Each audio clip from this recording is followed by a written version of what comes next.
hoje, essa apresentação que nós vamos estar trazendo, na realidade, ela é rica de informações, mas a gente vai se apegar mais num aspecto desse estudo, né? A respeito da salvação do rico. Né? Todo mundo acha que o rico está condenado, né? Então, vamos ver aqui que, ao contrário disso, todos nós temos condições dessa salvação. Eu vou pedir licença para nós vermos o texto, onde está o conteúdo dessa apresentação.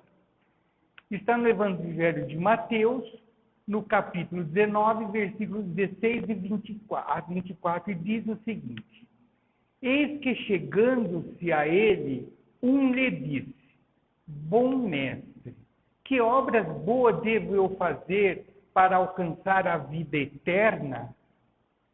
Jesus lhe respondeu: Por que me chamas bom? Bom só Deus o é. Porém, se tu queres entrar na vida, guarda os mandamentos. Ele lhe perguntou: Quais? E Jesus lhe disse: Não cometerás homicídio, não adulterarás, não cometerás furto, não dirás falso testemunho. Honra teu pai e tua mãe, e ama o teu próximo como a ti mesmo. O mancebo lhe disse: Eu tenho guardado tudo isso desde a minha mocidade. Que é que me falta ainda? Jesus lhe respondeu: Quer ser perfeito? Vai, vende o que tens e dá-o aos pobres, e terás um tesouro no céu. Depois vem e segue-me. O mancebo, porém, como ouviu esta palavra, retirou-se triste, porque tinha muitos bens. E Jesus disse aos seus discípulos: Em verdade vos digo que um rico dificultosamente entrará no reino dos céus. Quando lemos esse texto, né, principalmente quando faz menção da riqueza, a primeira coisa que vem à mente, né, é a riqueza material. Os pertences, né, o tesouro material, mas nós vamos entender que Jesus, ele amplia muito mais, porque senão ele estaria falando para um grupo restrito.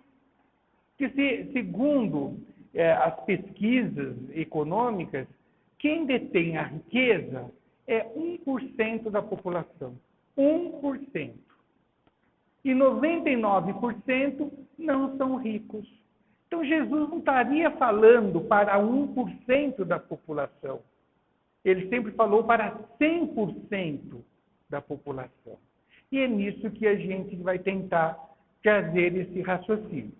Mas vamos aproveitar o conteúdo desse texto e aproveitar também e ver alguns aspectos interessantes nesse diálogo de Jesus para com este jovem, para com este mancebo. Se nós pegarmos esse versículo, nós temos: Eis que, chegando-se a ele, um lhe disse: Bom mestre. E veja que Jesus diz: Por que me chamas de bom? Bom só Deus o é. Não é isso? Bom. Isso é uma coisa que a gente sempre está falando, né? Mas a gente não tem a consciência da profundidade do termo, porque na realidade, bom só Deus o é. Por quê? Por que só Deus? Primeiramente, por ser Ele o Criador. Ele que criou tudo e todos. Então, da sua vontade em criar, aí está a sua bondade. Porque, em tese, vamos assim dizer, ele poderia simplesmente não fazer nada. Mas o que ele quis dar um dinamismo a tudo. Então, ele cria a matéria, ele cria o espírito, cria as leis que vão reger a sua criação. E isso só pode provir de uma inteligência boa. Por isso que Jesus diz ao mancebo que bom só Deus o é. Jesus, ele não se considera bom, porque ele não é criador. Jesus é co-criador. Muito bem. E também tem um outro aspecto da gente entender por que só Deus é bom. Nesse aqui, devido ao poder de acrescer a misericórdia na lei sem derrogá-la. Só Deus tem essa condição de não alterando a lei para não ser injusto, né? Porque nós sabemos que tem a lei de causa e efeito, ação e reação, a lei do progresso, a lei do trabalho, a lei da destruição. Tantas leis existem que, na realidade, resumem-se na lei do amor.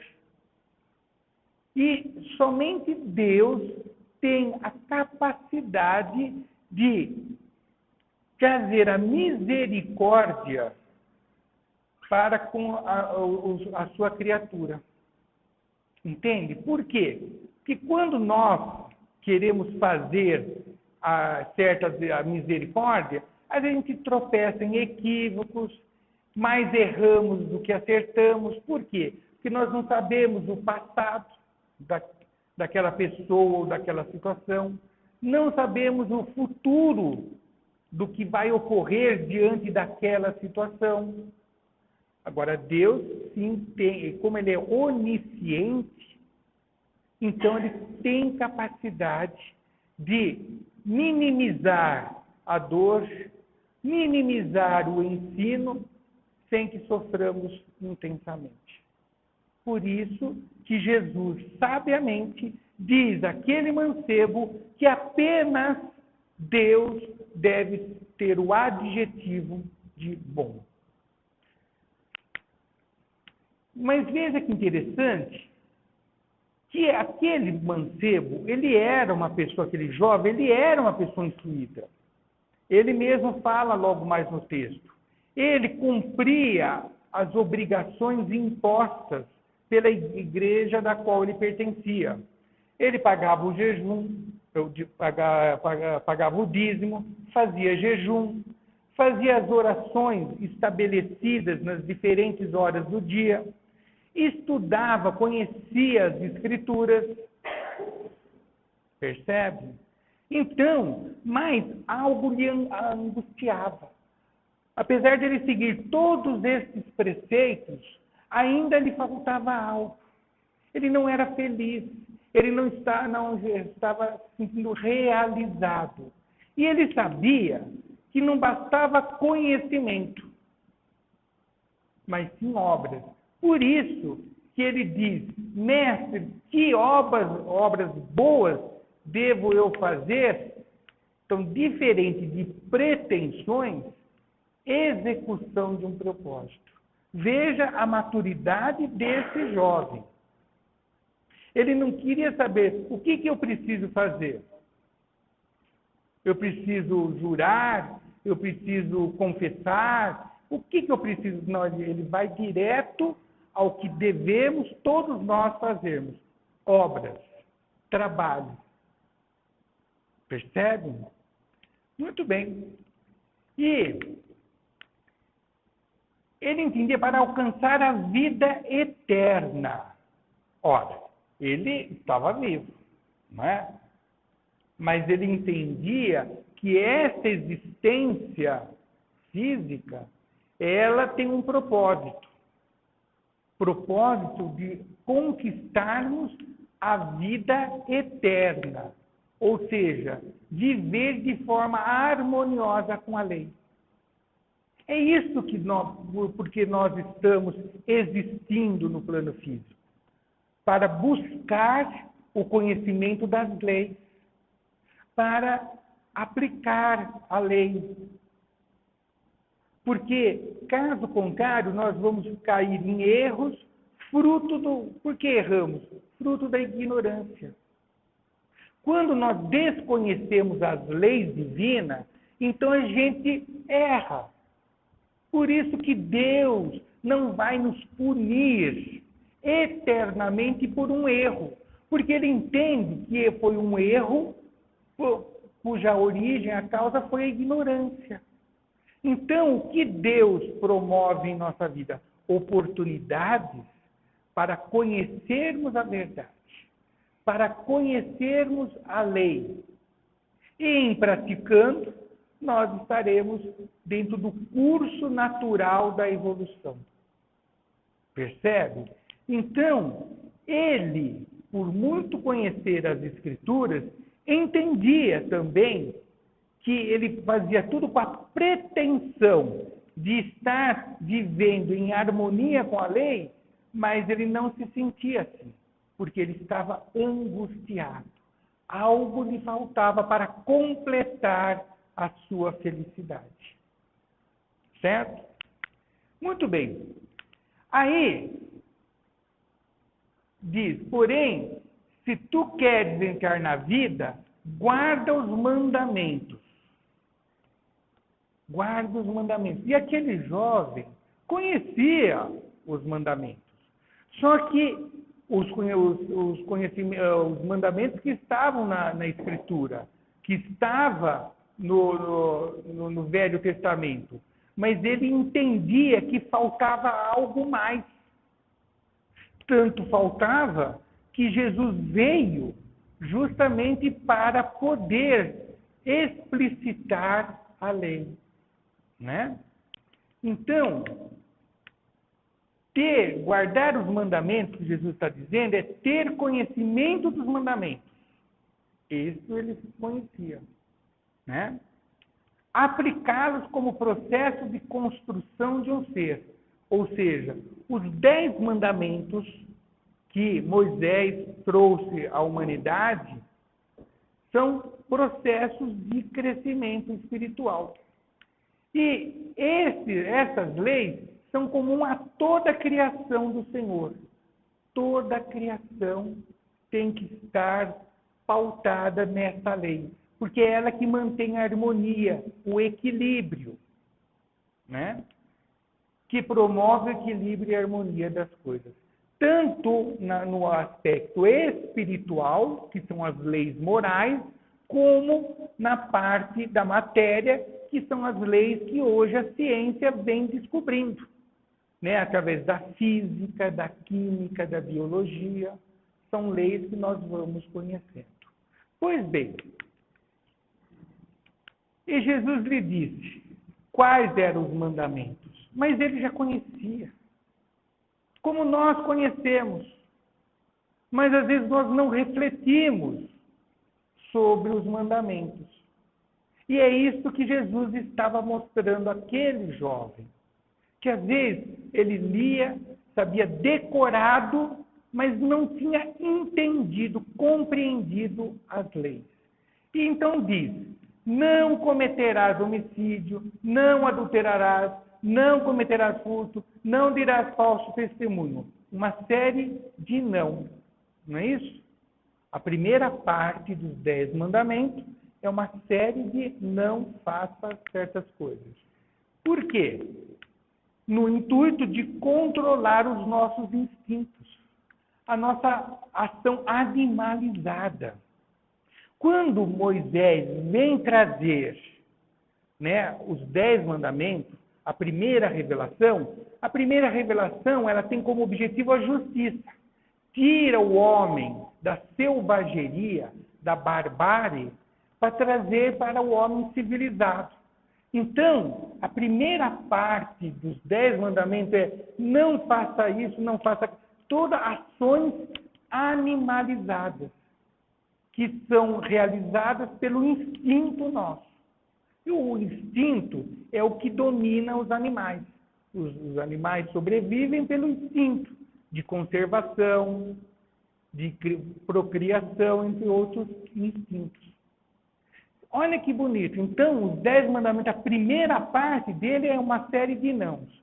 Depois diz: honra teu pai e tua mãe. Honra, ou seja, processo de educação, de respeito. Você só vai poder respeitar, você só vai se educar se você controlar os seus instintos, a sua ação animalizada. Por isso que os 10 mandamentos, então, ele fala isso: honra teu pai e tua mãe. Além da ação direta do pai e mãe, mas ele está dizendo honrar a hierarquia que se estabelece entre as pessoas, pela evolução espiritual, pelo conhecimento que a pessoa traz.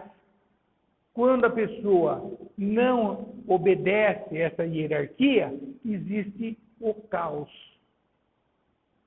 Então veja que os 10 mandamentos, primeiramente ele fala em controlar o instinto, numa segunda fase, processo de respeito, e depois ele diz, ama teu próximo e a ti mesmo, ou seja, a aplicação do processo da educação. Você só vai amar o próximo se você for educado. E você só vai ser educado se você dominar seus instintos. Porque a pessoa que deixa aflorar a sua impulsividade, né, a sua explosão, ela é educada? Não. Então veja que os 10 mandamentos têm essas 3 fases. E o mancebo não conhecia isso.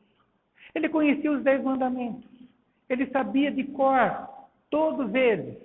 Mas ele não entendia este processo que os mandamentos trazem ao homem. Muito bem. O mancebo lhe disse, eu tenho guardado tudo isso desde a minha mocidade. Que é que me falta ainda? Veja, ele conhecia na superficialidade. Ele conhecia todos os profetas, todos os livros sagrados, né? O Pentateuco mosaico. Mas o que me falta ainda? Novo propósito, nova fase, novo processo.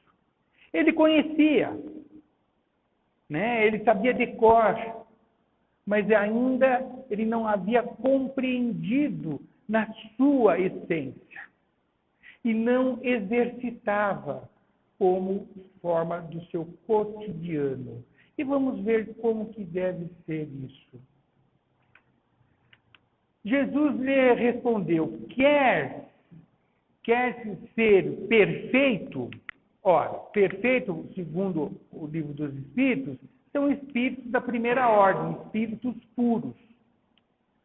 Então, você quer evoluir, não necessariamente já atingir, que nem nós que estamos na terceira ordem, segundo o livro dos Espíritos, né? Nós somos espíritos da terceira ordem. Aí, onde predomina o mal sobre o bem. Depois nós temos a segunda ordem, onde predomina o bem sobre o mal. Predomina, então quer dizer que ainda existe o mal. E a primeira ordem, não existe mal. Não existe mal. Ou seja, a pessoa, ela vive, respira, transpira a lei divina. Percebem? Pois bom, então o que Jesus fala, você quer chegar nesse patamar? Aí ele diz o seguinte, vai, vende o que tens e dá aos pobres. E é aí que é a questão que nós queremos abordar na noite de hoje. Porque quando a gente vê Jesus dizer, vai, vende o que tens e dá aos pobres, qual é a ideia que nós temos? Ah, eu vou pegar todos os meus recursos materiais e vou distribuir para os pobres e vou sair pela vida como um ermitão. Será que estaríamos fazendo isso corretamente? Porque se a própria doutrina nos diz que, às vezes, quando fazemos aquela programação antes de encarnarmos, suponhamos que nesta programação nos foi dada a oportunidade de termos muitos recursos materiais, com o objetivo de você poder fomentar trabalho e condições de subsistência de inúmeras famílias a seu redor. Esse é o seu projeto. Essa é a sua missão nesta existência. Então você reencarna, e aí você de repente começa a ter uma habilidade num determinado segmento profissional, você começa a ter sucesso, daqui a pouco você estabelece, vamos dizer, um comércio, daqui a pouco você precisa ampliar esse comércio, você é uma pessoa só, não são duas, tem que contratar pessoas, e nessa suposto sucesso, você vai ampliando e ampliando os seus recursos, mas com a finalidade de prover recursos para que outras pessoas, tendo o seu salário, possam se alimentar, educar seus filhos e dar prosseguimento. Então, se a pessoa fala, mas eu li lá no Evangelho, vai, vende o que tens. Será que Jesus estava falando apenas das questões financeiras? Não. Ele está dizendo aqui, e por isso que a questão da riqueza é da riqueza espiritual. E com essa riqueza espiritual, às vezes nós temos, por exemplo, no intelecto, no conhecimento. Percebe? Às vezes a riqueza da facilidade de fazer amizades. Às vezes a riqueza de você ter argumentações convincentes. A riqueza de você debruçar em estudo e ter muitos conhecimentos. Então são inúmeras as riquezas que está sendo colocado aqui. Não é apenas a riqueza da matéria. Também essa, sem sombra de dúvida. Por isso que este texto, ele é muito mais abrangente. Não é só para as pessoas que trazem poder aquisitivo elevado. Consequentemente, nós passamos a fazer parte desta população de ricos. Porque todos nós aqui trazemos talentos. Todos nós aqui temos aptidões, como foi mencionado aqui. Por isso que esse texto, agora, ele se encaixa na nossa vida. Não é apenas uma passagem histórica há mais de 2000 anos que está sendo relembrada nos evangelhos. É uma demonstração de que, como nós, na atualidade, devemos nos sentir e nos comportarmos como esse mancebo rico, ou jovem rico. Ninguém pode falar, essa passagem não me serve. Eu não tenho bens, mas você tem, às vezes, outras aptidões, outras riquezas que também se encaixam nesse processo. E Jesus o que diz? Quer ser perfeito, ou seja, você quer evoluir, você quer progredir, então o que ele diz? Vai se apresentar ao trabalho. Diferente de apenas ter a intenção. Então, o que Jesus nos diz a todos nós, não apenas aqueles que têm poder aquisitivo avantajado, mas todos nós trazemos algum tipo de riqueza. Vai, ou seja, levanta-te. Não fique na expectativa. Não espere o convite. Porque o convite ele é feito diariamente. Porque são inúmeras as oportunidades que surgem na nossa vida, no nosso cotidiano. Mas nós deixamos passar de largo, como na passagem do bom samaritano. Pessoas que tinham condições de ajudar aquela pessoa que for assaltada, mas o que esses faziam? Passavam de largo. E muitos dizem assim, eu queria muito ajudar, mas eu não tenho bens. Mas você tem tempo, você tem energia, você tem disposição, você tem conhecimento, você tem outras formas de poder ajudar. Então Jesus fala, vai, se apresenta ao trabalho. A gente está num momento hoje, dentro da sociedade, que todo mundo reclama desemprego, corrupção, não é isso? E o que nós fazemos? Simplesmente nós temos a intenção que as coisas melhorem, mas a gente quer que o governo resolva, que o juiz resolva, que o outro faça. Mas não, a nossa parte a gente fica na expectativa. E Jesus o que diz? Vai, levanta-te, faça a sua parte. Que mérito você vai ter? Adianta nós identificarmos os problemas, identificarmos trabalhos a serem feitos, mas não fazemos? Delegamos a outro? E esperamos que os outros façam e ainda culpamos. Olha, a escola não educa direito meus filhos. Não sei mais o que a escola tem que fazer. Porque dá banho, dá refeição, dá estudo, dá material, dá uniforme. E ainda reclamamos que a escola não educa direito nossos filhos. Que os governantes não cuidam da nossa cidade, mas somos os primeiros a jogar os detritos pela via pública. Então Jesus diz, vai, faça você, trabalhe você. Aí ele fala, vai. E ele fala um outro verbo, vende o que tens. Olha que coisa linda. Vende o que tens.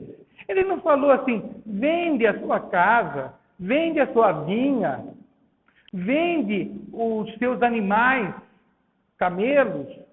Vende o que tens. Ou seja, ensine, convence, transmita aos seus pares. Porque olha como Jesus é muito, didático. Vender é um ato comum do comércio, né? Então, eu tenho um produto, eu vou vender para quem tem condições de comprar. Eu não vou vender para quem não tem condições, não é isso?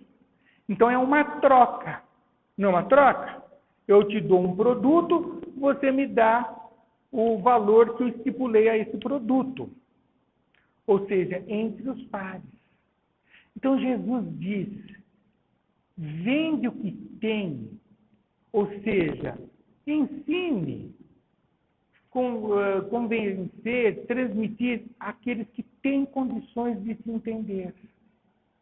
Então, se você não tem recursos materiais, mas você tem conhecimento, você tem sabedoria, você tem experiência, leve àqueles que podem receber isso.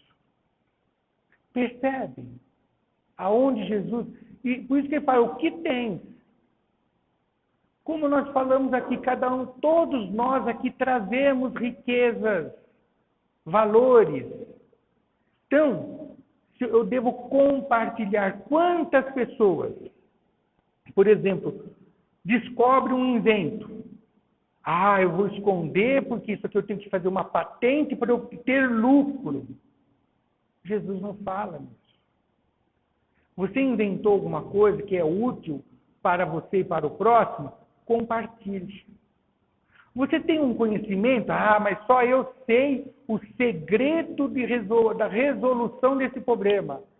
Eu não vou falar para ninguém, porque daí as pessoas vão depender de mim.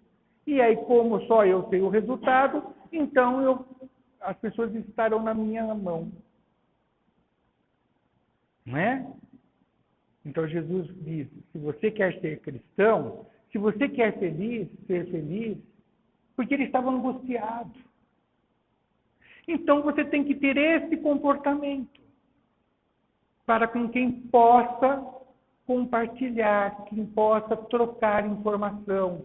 Olha, eu conheço isso, você conhece aquilo, vamos. E é assim que se vive nos mundos mais adiantados. Nos mundos mais felizes, não existe essa condição de esconder. O bem prevalece sobre o mal. Aqui é o mal sobre o bem. Então aqui a gente quer esconder, quer ter lucro, vantagem. Lá não. Há compartilhamento. Porque lá já entende os ensinos e a lei divina. Entenderam? Só que Jesus vai mais adiante. Ele diz, levanta-te, vai em busca do trabalho, não espere que o trabalho venha até você, vende aos que têm e dá aos pobres. O que ele quer dizer com isso? A mesma coisa, ensinar por exemplos aos que não conseguem compreender. O vender aos pares, aos que conseguem te entender, aí você vai fazer trocas de conhecimento. Mas tem aquelas pessoas que são desprovidas totalmente de conhecimentos. Como você vai ensinar a essas pessoas? Não tem como. Então você vai dar exemplo de como deve ser a pessoa de bem. Como você vai ensinar uma pessoa a respeitar? Respeitando. A amar? Amando. Agora, na teoria, precisamos amar, respeitar. E é isso que, infelizmente, nós que nos consideramos cristãos, nós conhecemos a teoria. Sabemos discursar e falar o que o outro deve fazer e como deve fazer. Mas nós mesmos não fazemos. Nós mesmos não realizamos. E Jesus está dizendo a esses que não têm condições de te entender, dá. E dar é não esperar nada em troca, que é outra coisa comum entre nós. A gente ajuda, faz, acontece, e depois a gente fica esperando o reconhecimento. Né? A gente fica esperando o agradecimento. Uma faixa. Olha, não é isso? Às vezes as pessoas fazem uma caridade que quer sair na foto, no jornal. E Jesus diz ao contrário. Dá ao que não tem, né? Então, vocês perceberam, e é aqui que eu entendo a essência dessa apresentação no dia de hoje. Eu quero trazer isso, dizer que todos nós temos condições porque somos ricos. Somos ricos. E aí, se assim fizermos, terás um tesouro no céu. Claro, ele está falando do tesouro espiritual. Ele não está falando dos bens terrenos apenas. Tem pessoas que têm bens terrenos e saber que ele não é dono, ele não é proprietário, ele é arrendatário. Que hoje ele tem, amanhã ele poderá deixar de ter, porque não lhe pertence. O que nos pertence? O tesouro espiritual, fruto da conquista pelo trabalho e pela aplicação das leis. Ou seja, ser o homem novo. O que aquele mancebo queria? O que aquele jovem queria? O que me falta ainda para ter a vida eterna? Que vida eterna é essa? Dentro dessa realidade. Conhecendo a finalidade pela qual nós fomos criados. Gente, nós fomos criados por Deus. Não é apenas para enfeitar a natureza. Cada um de nós temos um propósito.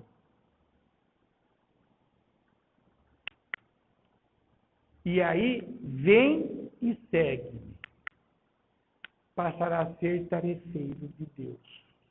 Tarefeiro de Deus. Vem e segue-me. Porque ele também está seguindo, como Jesus está seguindo, como homem novo que se transformou, ele passou a entender a razão pela qual Deus o criou e o que Deus espera de Jesus. Mas também Deus espera de cada um de nós realizações tais quais Jesus realiza e não cessa de realizar. Então nós temos que sair desta inércia contemplativa, dessa inércia de expectativa, para termos ações,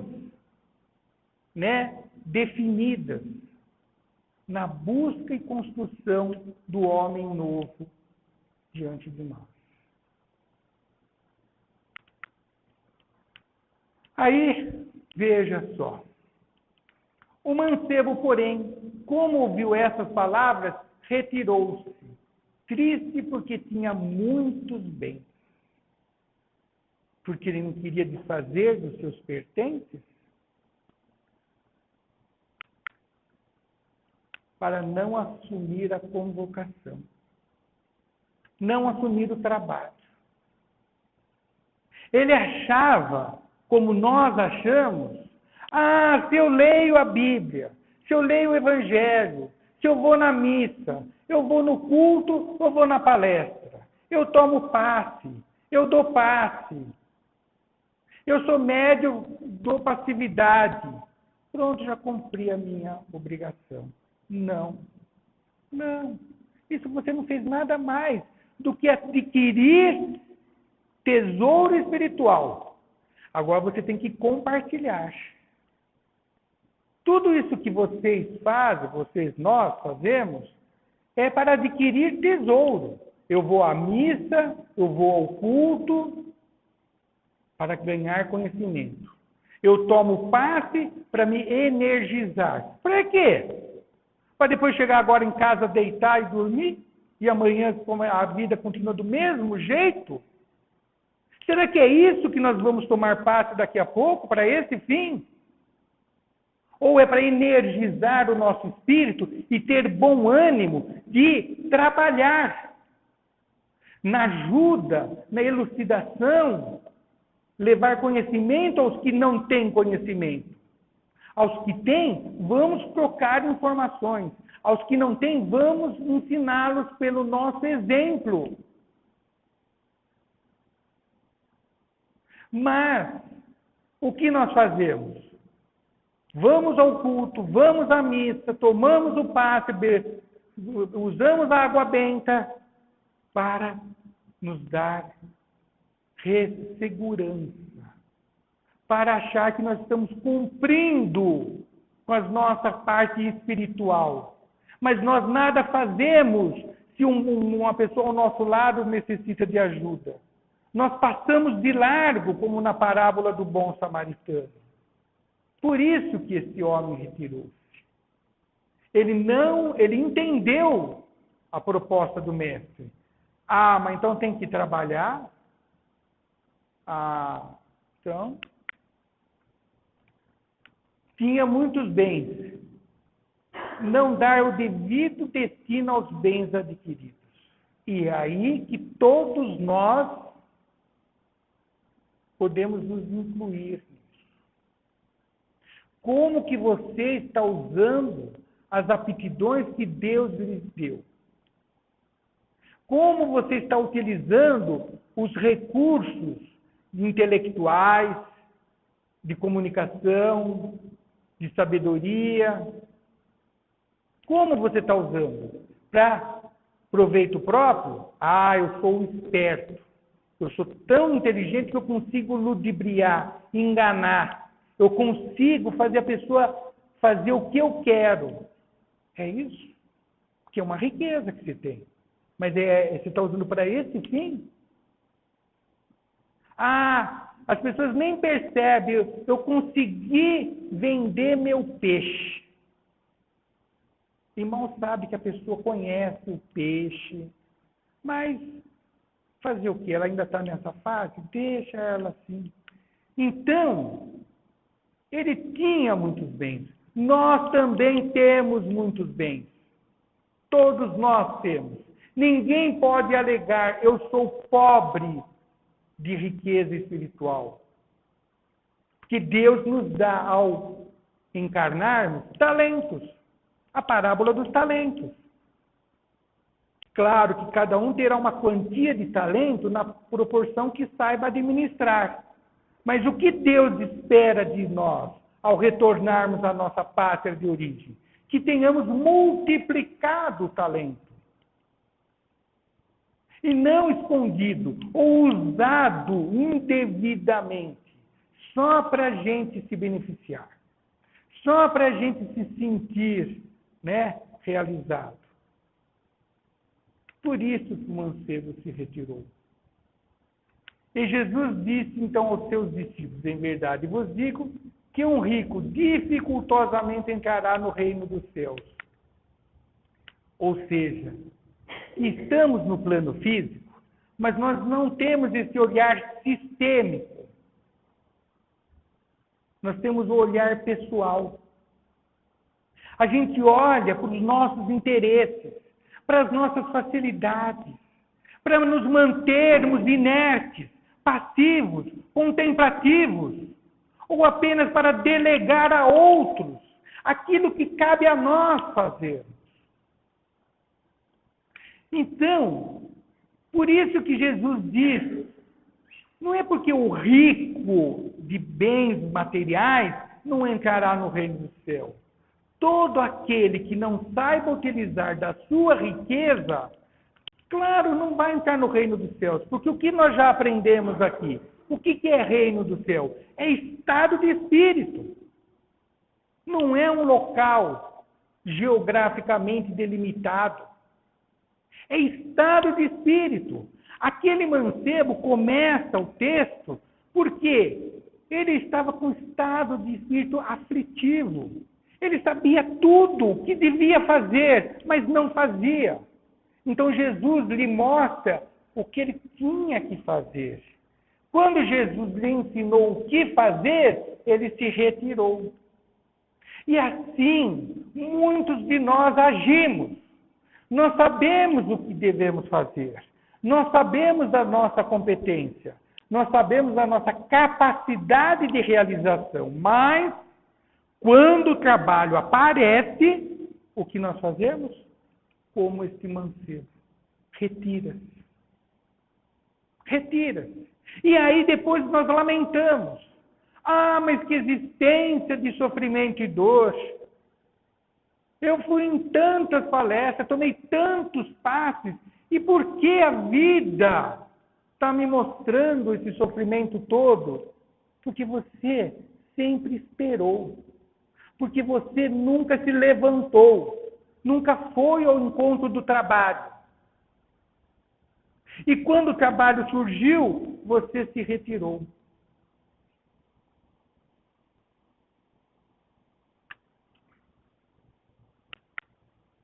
Essas são as palavras que a gente pôde entender e extrair esse ensino desta passagem. Veja que são muitas informações, Tem muitos conteúdos, mas para a noite de hoje, nós entendemos que isso se faz pertinente. Até por quê? Porque nós estamos numa fase da nossa existência, da nossa vida. O planeta está oferecendo um terreno vasto, uma seara imensa. Deus está enchendo nossas mãos de boas sementes, que é essa riqueza, que são os talentos. Ninguém pode alegar, eu não sabia o que fazer, que trabalho realizar.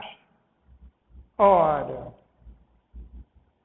basta nós vermos a mídia, basta conversarmos com um amigo do trabalho, com um familiar, com um vizinho, com um amigo, e nós saberemos quanta coisa podemos realizar. Mas Jesus diz, vai, levanta-te e anda. E é assim que devemos entender. Obrigado a todos pela oportunidade de estudarmos hoje o Evangelho de Jesus. Até a próxima.